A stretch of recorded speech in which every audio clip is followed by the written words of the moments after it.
Sa vás ľudia, vytvozem veľký pes u svojej tatranskej račkovskej informačky, ktorá bude pár minút. Po tomto videu ešte vyjde aj vlog z Račkovej doliny, ktorý je natiahnutý až na 14 minút cca. Samozrejme. Drž hubu! No, tak samozrejme musíme povedať jedno ešte, že po tomto hneď vyjde, hneď od zajtra vlastne budú livestream z OMSI, aj keď uvidím, či ho vôbec hodím. Potom by mal byť livestream z GTAčka a z ďalších oných.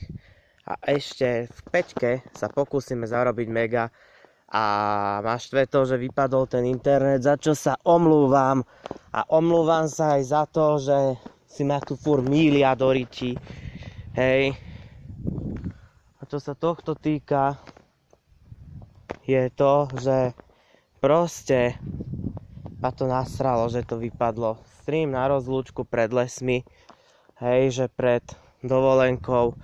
A aj tak vypadol obraz, ale bola asi niekde chyba v prenose v internetu. Snáď sa to už napraví, snáď budem mať cez čo to kontrolovať a snáď už tieto nedostatky nevzniknú. Takže ako tento vlog toto info nahrám, tak